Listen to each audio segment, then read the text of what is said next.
ভগবান কে বা ভগবানের চরিত্রই বা কেমন, এটা নিয়ে অনেকের অনেক রকম মতামত আছে। অথচ অনেক দিন আগেই শ্রীমদ্ ভাগবত পুরাণে আমাদের এটা নিয়ে ব্যাখ্যা করা আছে। আজকে আপনাদের সামনে সেটাই তুলে ধরছি। সুত কহে শুনো শুনো তাপসনী কর, অবতার কথায় কহিব বিস্তর। সৃষ্টির মানুষে ভগবান নিরঞ্জন, প্রথমে বিরাট মূর্তি করেন ধারণ। যোগনিদ্রা বিস্তারিয়া প্রভু ভগবান, একার্ণব জলে ছিলা যে কালে শয়ান। নাভিপত্য হতে তার বিধাতা জনমে, এই বিধি বিশ্বস্রষ্টা বিদিত ভুবনে। সহস্র সহস্র উরু সহস্র চরণ, বিরাট মূর্তি ধরে সহস্র বদন। কত নাসা কত নেত্র কত শ্রুতি ধরে, তাহার মস্তক কত কে বলিতে পারে।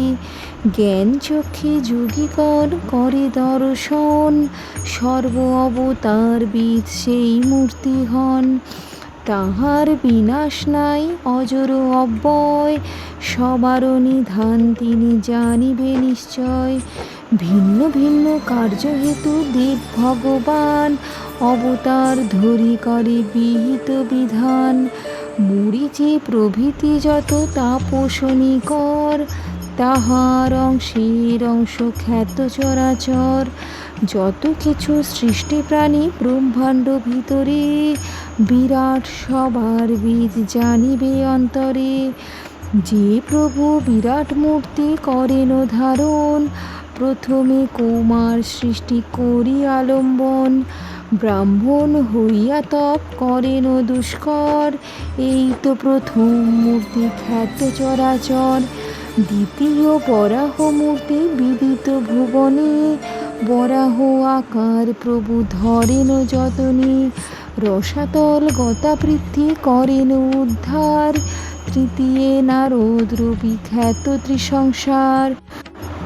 দেবর্ষিত্ব লাভ করি এই অবতারে, বৈষ্ণব তন্ত্রাদি প্রকাশিলেন সাদরে।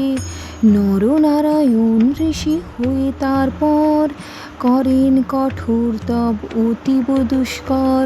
চতুর্থাবতারে বিদিত ভুবন, ধর্মপত্নী গর্ভে প্রভু ধরেন জনম। পঞ্চমে কপিল নামে সিদ্ধ অধিপতি, প্রকাশেন সাংখ্যশাস্ত্র সুবিমলতি।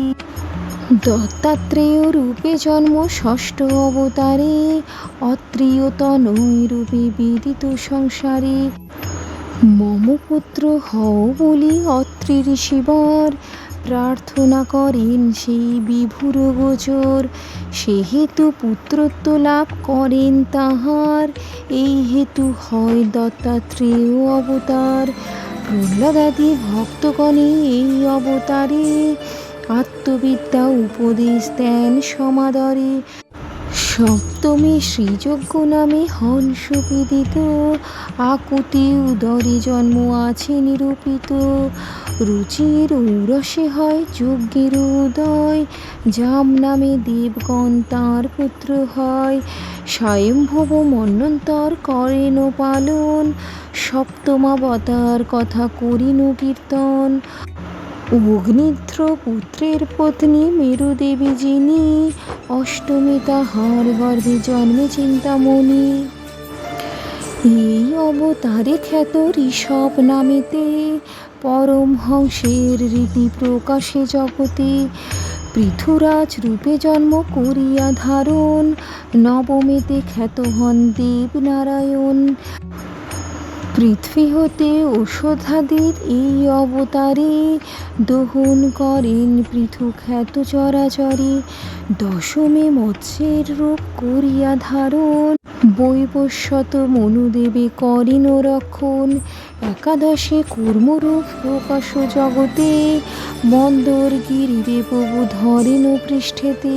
সাগর মন্থন করে দেব দৈত্যগণ, অমৃত তাহাতে ওঠে জানে সর্বজন।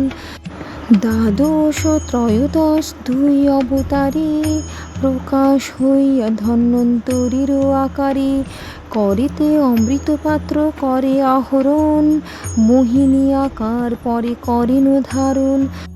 দৈত্যগণে মুগ্ধ করি প্রভু ভগবান, দেবগণে সে অমৃত করেন প্রদান। চতুর্দশে নরসিংহ রূপ ধরি হরি, হিরণ্যকশিপু দৈত্যের উপরি মারি, ধরার দুর্বহ ভার করেন উদ্ধার, বামন রূপেতে পরে হন অবতার। পঞ্চদশে এই রূপে হইয়া বামন, বলিরাজে স্বর্গসুখে করেন বঞ্চন।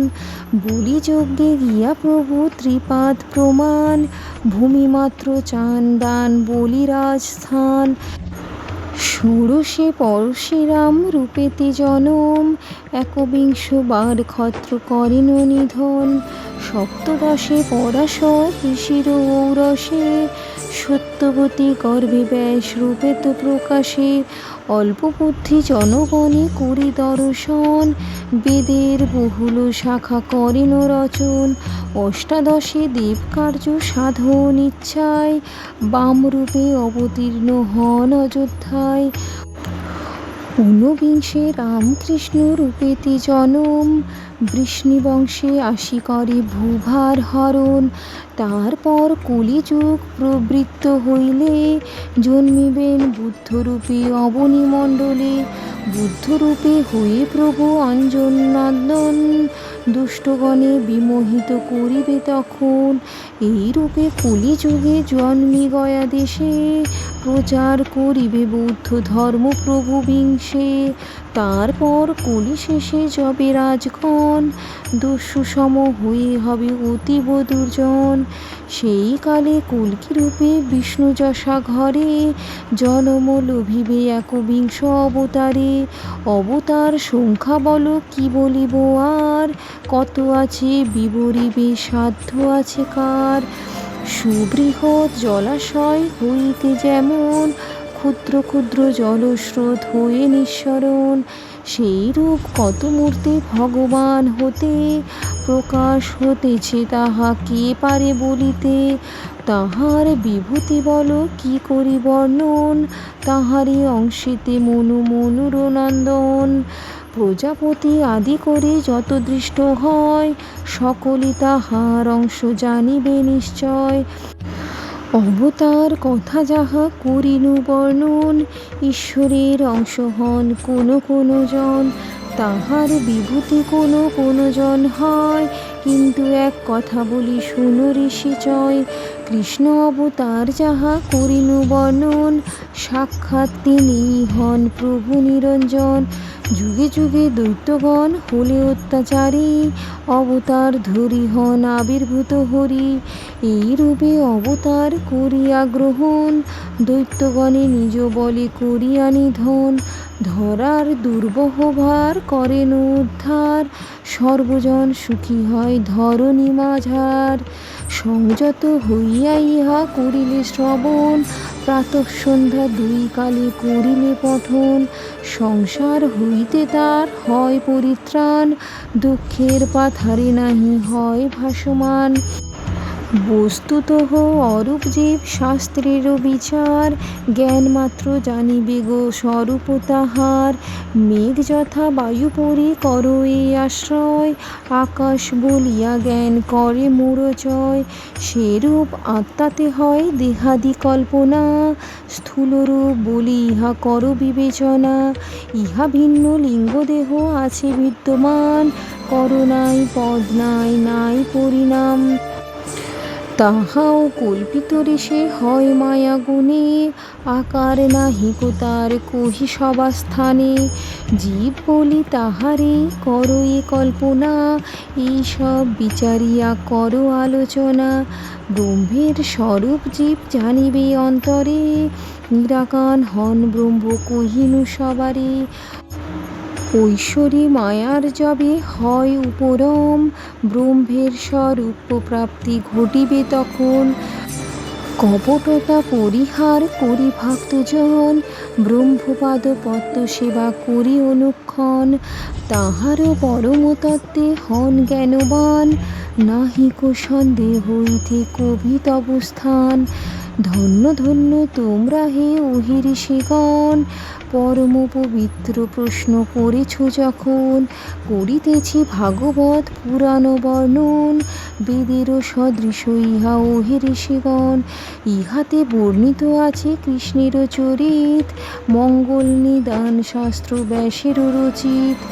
বেদ ইতিহাস সার সংগ্রহ করিয়া, বেদব্যাস সুখদেবে দেন শিখাইয়া। অনশনে প্রাণ ত্যাগ করানো কারণ, গঙ্গা তীরে পরীক্ষিত করিলে গমন। কীর্তন করেন সুখ তাহার গোচরে, পরীক্ষিত শুনি মুক্ত ভব পারাপারে। ধর্মজ্ঞান আদিসহ কৃষ্ণ জনার্দন, আপন ধামেতে যবে করেন গমন। সেই কালে ভাগবত সূর্যের উদয়, ধরাধামে হয় যেন ওহে ঋষিচয়।